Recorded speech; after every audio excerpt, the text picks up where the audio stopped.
Time check is 8 p.m. Nigeria time. Hello and a very warm welcome to all of viewers in Nigeria and around the world to Global TV's News Prime, live in Nigeria's capital, Abuja. I am Judith Peters.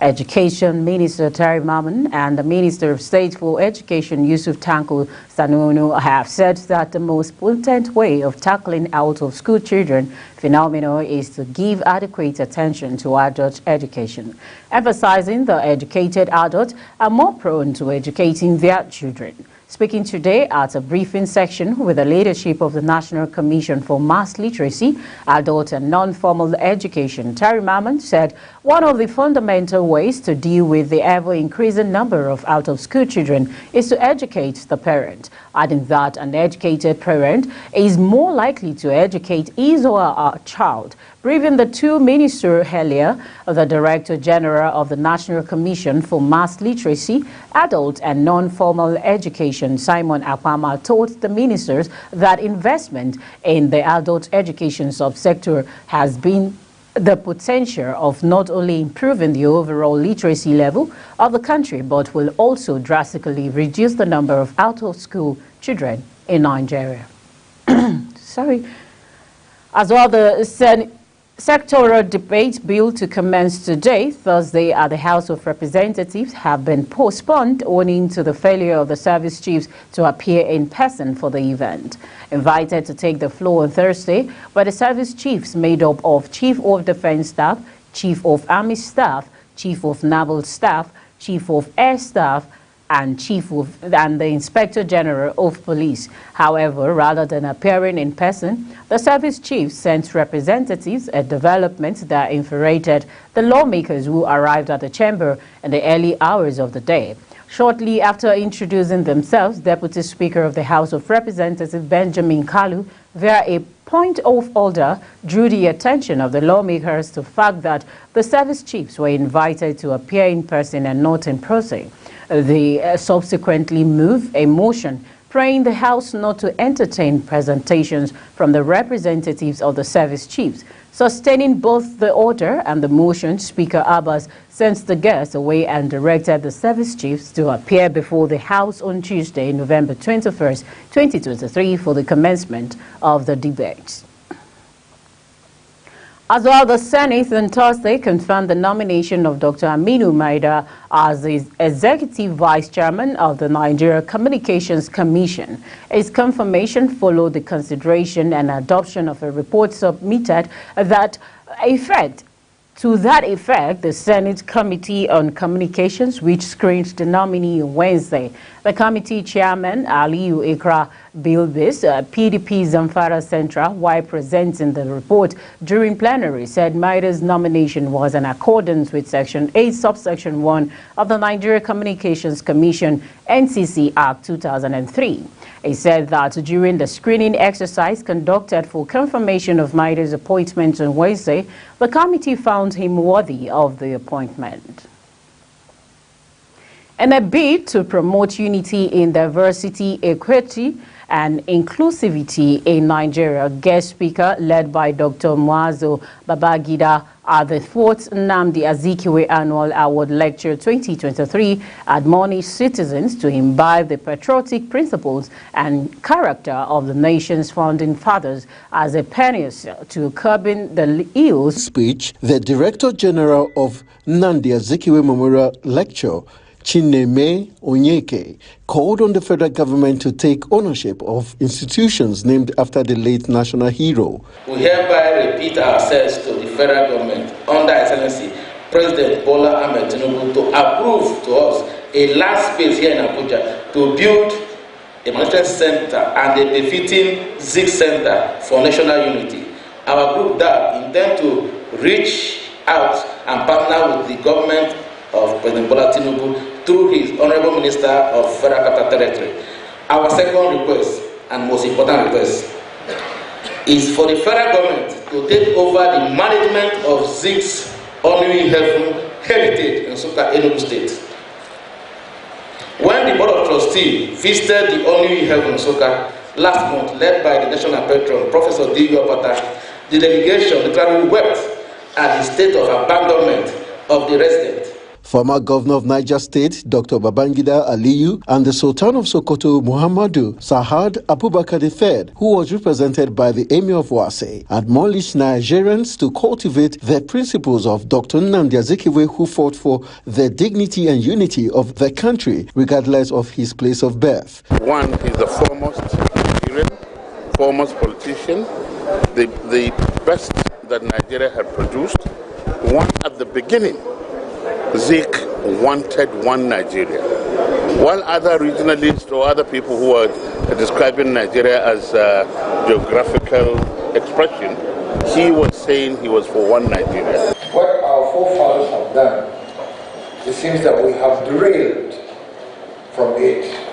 And I want to use this opportunity to ask Nigerians that we should come back to the way our forefathers actually gave the foundation of Nigeria. Wife of late Dr. Azikiwe, Professor Uche Azikiwe, guest speaker and other guests at the lecture expressed their various views on the life and principles of Nigeria's founding fathers. Gives us that willpower to continue believing in Nigeria. Because when we hear these social media people saying nonsense, we feel bad. But with something like this, we know that Zik is still alive. Based on the ideology of Zik. Because Zik said, look, you saw America, how much they thrived, how much they were successful because they were united, irrespective of their divisibilities. So he brought this back to Africa. And I wanted for us to have a united sticker. And I wanted for us to have a united state of Africa. But of course, when that dream could not work out, he continued with his ideology and sacrificed his own executive prime ministership. When they come together, you see the beauty of this country. Highlight of the event emphasized on the importance of imbibing the values of patriotism and other enviable attributes exhibited by Nigeria's founding fathers, which the speakers unanimously agreed is a guarantee route to successful nation building. Anthony Momodu, Global Television News. A bill for an act to establish a Federal College of Aviation Technology, Ilara Remo, Ogun State, has passed second reading on the floor of the Senate. The sponsor of the bill, Olugbenga Daniel Ogun, said the bill was necessary following the high demand in the aviation industry in the country. Olugbenga Daniel said that the establishment of the Federal College of Aviation Technology has become necessary, adding that the current structure was left unattended to. Senators spoke extensively on the bill and its importance to the development of aviation sector in the country. He said the bill was referred to the Senate Committee on Education and TEDFund for legislative input and to report back to Senate within 4 weeks. Meanwhile, the Osun State Governor Ademola Adeleke has appointed Justice Olayinka David Afolabi as the acting Chief Judge of the state with immediate effect following the approval of the resolution of the House of Assembly earlier. Adeleke had approved the resolution of the State Assembly that recommended the suspension of the State Chief Judge Adekbele Ojo. This was disclosed by the spokesperson to the Governor, Olawale Rashid, in a statement obtained in Oshogbo on Thursday. Read, meanwhile, following the approval of the resolution of the House by the Governor, the Deputy Governor has been directed by the Governor to perform the swearing-in ceremony of the acting Chief Judge of Osun State, which will be held tomorrow at the Executive Lounge, Governor's Office, Oshogbo, the statement partly read. As well, a Kwara Chief Magistrate Court sitting in Ilori on Thursday finally granted bail to Abdulaziz Adegbola, also known as Tani Olohun, a traditional religion devotee, after spending 91 days in the custody of the Federal Correctional Service in Ilori, the state capital. He had been in detention since August 17, 2023, when he was arraigned before Magistrate Muhammad Ibrahim on 5-count charges of alleged criminal conspiracy, inciting public disturbance of public peace, criminal defamation of character, and intentional insult before the Chief Magistrate Court. It was also arraigned before the Kwara State Upper Area Court, preceded by Sunday Adeniyi on similar charges, also in two separate cases. One Sheikh Labib Lagbeji and Modira Satu Muhammad, led by Professor Abubakar Aliagan, have also dragged him before the magistrate Muhammad Adam for alleged defamation of Alhaji Labib Lagbeji and burning of the Holy Quran, respectively. He pleaded not guilty to all the charges, along was granted bail in the sum of 2 million naira and 3 sureties in the like sum in two separate cases. In response to recent deportation of Nigeria's citizens upon arrival in Saudi Arabia, the Royal Embassy of Saudi Arabia in Abuja has issued a clarifying statement. The embassy said passengers denied entry and subsequently deported did not meet the kingdom's entry requirements and regulations. They had submitted incorrect information to obtain visa for categories that did not apply to them, which was discovered upon their arrival. It also emphasized the importance of adhering to the procedures and laws governing entry into Saudi Arabia for all visitors. Additionally, it urged passengers to thoroughly review all documents and ensure they comply with the entry requirements before departing for the kingdom. As well, the Labour Party on Thursday said it has no plan to merge with the People's Democratic Party to dislodge the ruling All Progressive Congress in the 2027 general elections. PDP's presidential candidate Atiku Abubakar on Tuesday suggested that opposition parties need to merge to defeat the ruling APC in the next presidential poll. LP spokesman Obiora Ifo, while reacting to Atiku's suggestion in a statement on Thursday, said the party has no discourse any measure. The National Security Advisor Nuhu Ribadu has appealed to Nigerians to be patient as President Tinubu's led administration tackles the security challenges confronting the country. He said though he was not condemning anyone, the reality was that the present administration inherited tough times, adding that what the country needs is a cooperation of all to ensure the federal government eliminate all forms of insecurity in the country. Ribadu said this while speaking on the security situation in the country during the ongoing 9th annual Nigeria Edito Conference in Uyo on Thursday, with a team stimulating economic growth, technology advancement, role of the media. He said that there has been a lot of improvement in the security situation of the nation, stressing that all hands must be on deck to surmount insecurity challenges. The Nigeria Air Force NAF says it's committed to enhancing its safety management system across all its units, with special focus on operational and engineering units. Chief of the Air Staff CAS Air Marshal Hassan Abubakar disclosed this while declaring open the year 2023 NAV Safety Review Board SRB meeting earlier today at NAV headquarters in Abuja. It notes that safety management is the NAV is a major priority and core function in view of the technical and complex nature of assigned tasks and roles of the service. Earlier, the NAV Chief of Standard and Evaluation, Air Vice Marshal Michael Oyebashi, noted that the SRB is designed to discuss and review issues related to safety policies and regulations, as well as all allocate resources for enhanced safety standard in the NAV. He also reviewed that the board is expected to provide appropriate directives and guidelines that would ensure the entrenchment of a positive safety culture in the Air Force. And now the Niger State Command of the Nigeria Police has a new commissioner of police. The new helmsman of the command, CP Shaulu Damaman, is the 37th Commissioner of Police, Niger State Command, having taken over from AIG Ogundele Ayodeji, who was recently promoted and redeployed as AIG Zone 7 Abuja. The spokesman of the Niger State Command, Wasiu Abiodun, made this known on Thursday in a statement in which he said the CP hails from the Lukwe Takum area of Donga local government area in Taraba State. He was enlisted and appointed as Cadet Assistant Superintendent of Police on May 18, 1992. He attended the prestigious Ahmadu Bello University, Zaria, between 1985 and 1988, where he earned a Bachelor of Law degree without honors.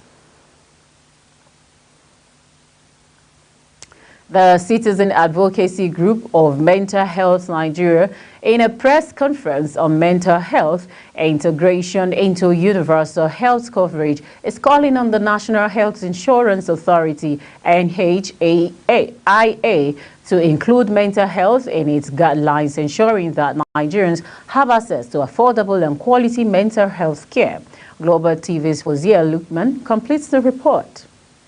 It's very important for government to look into this critically, as much as we worry about other physical health issues. The Mandate Health Empowerment Initiative recognizes the importance of mental health in the broader context of overall well-being. The founder, Mandate Health Initiative, and also the government of the federal government to make necessary moves and deliberate actions to include mental health into the guidelines of the National Health Insurance Authority.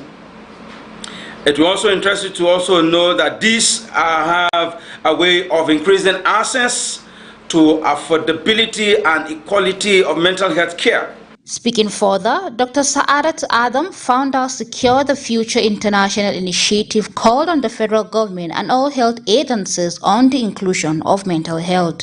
It is very important for Nigerians, especially the newly appointed ministers, to understand the importance of going back to every document that was assented by the former president, so they can include it in their present work scheme. It is very important to also understand that there is truly no health without mental health. I mean, if we talk about mental health today, that's the productivity of every citizen in Nigeria. And so if we don't pay attention to the mental health of our citizens, how do we then expect a productive nation? We are talking about political issues every day. We talk about insecurity every day. We talk about lack of productivity every day. We need to inculcate mental health in everything that we do. So mental health in the National Health Insurance Authority guidelines is a necessary and urgent step to improve the well-being and welfare of the Nigerian people. Fozia Lukman, Global TV News. The Global Alliance for Incinerator Alternatives has called on leaders to tackle the plastic pollution crisis and issues affecting individuals and communities' health and rights. The Alliance made this known in a press statement released on Wednesday ahead of the third section of the Intergovernmental Negotiating Committee (INC) on plastic pollution, which begins this week to negotiate a global plastic treaty. Featuring representatives from a coalition of civil society organizations, the CSOs called on their leaders to urgently address the plastic crisis. The Alliance noted that with the problem escalating to massive proportion, the INC stand as a decisive turning point in the battle against plastic pollution. Meanwhile, the Director General of National Youth Service Corps, NYSC Brigadier General Ishwa Dongar Ahmed, has warned corps members to avoid every form of misconduct that may lead them into trouble during their service year. He added that violators of NYSC bylaws and other laws of the country would be sanctioned appropriately. The Director General stated this in his address to corps members during his visit to NYSC Kano State Orientation Camp in Kusala, Damkaraye and Casino State Orientation Camp, while congratulating them on the successful completion of their courses of study. He added that improper dressing in NYSC uniforms attracts sanctions. While presenting the camp situation report to the Director General, the NYSC Kano State Coordinator Ajia Alima Abdul Karim Abubakar said the corps members have all exhibited high level of honesty, dedication and to duty and unallowed loyalty to the scheme. Over 6,000 internally displaced persons slept in the food at the Muna camp have no fewer than 12 persons. The Osun State Governor Ademola Adeleke has directed all state public officials to start wearing the Adia Osun attire every Wednesday.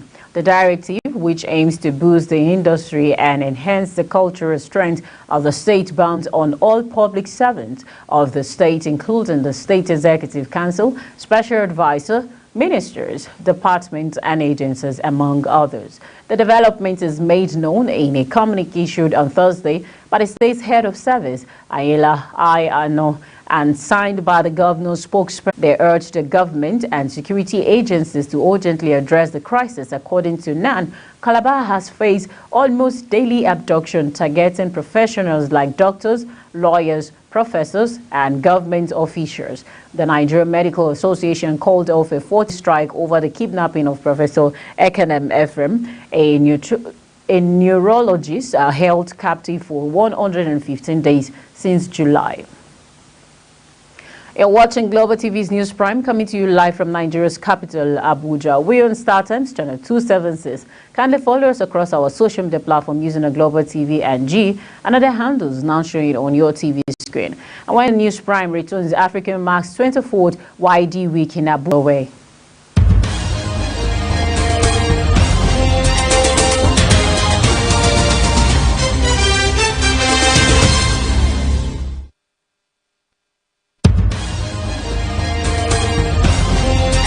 Welcome back, and if you're just joining us, it's still Global Television. Their first summit in a year on Wednesday to restore military communications between the two countries. They also agreed, among other things, that China would crack down on the production of ingredients for fentanyl, responsible for a deadly epidemic of opioid abuse in the United States. But speaking after his meeting with Xi on Wednesday, Biden told journalists he still considers the China president a dictator. He had sparked fury from Beijing by making the comparison earlier this year. Armenian Prime Minister Nikol Pashinyan on Thursday defended Yerevan's decision to increase military spending next year, saying it was still committed to modernizing talks with Akfu, Azerbaijan, Baku, and Yerevan have been locked in a decades-long territorial conflict over Azerbaijan's Armenians populated region of Nagorno-Karabakh, which Baku reclaimed in September in a lightning offensive addressing lawmakers in Yerevan. Pashinyan said his government planned increase in defense spending by some 7% next year isn't a preparation for war, but rather a preparation for peace. He also said that Yerevan's political will sign in the coming months a peace agreement with Azerbaijan remains unwavering. As well, a special drilling machine has been deployed to rescue 40 Indian workers trapped inside a tunnel for more than 4 days in Uttarakhand state. It was flown in from Delhi on Wednesday after attempts to drill through the debris using another machine failed. The machine will help drill a passage so that a pipe can be inserted through which the workers can crawl out. They have been stuck inside since Sunday after a landslide caused a portion of the tunnel to collapse. Authorities said that they did not want to speculate how long the task of clearing the debris might take, but they were expecting a positive development by Thursday evening today. Let's take a look at business. 3 regulations on Petroleum Industry Act are being considered by the Nigeria Upstream Petroleum Regulatory Commission, NUPRC. Speaking at the Phase 4 stakeholders engagement on draft 2021 calls for consultation with members of the public and stakeholders in the industry before adoption. Global TV correspondent Sobarat Usman completes the story. Section 261 of the are required that needs to be in place almost immediately. Assistant Director 3 and the draft amendment regulations to the Host Communities Regulation 2023. Of these 3 regulations, the very first 2 are new in the industry, quite novel. The first one, the Code of Conduct and Compliance Regulation, as you can deduce from the title of the regulation, seeks to prescribe acceptable conduct. Our industry is a heavily, and business is a heavily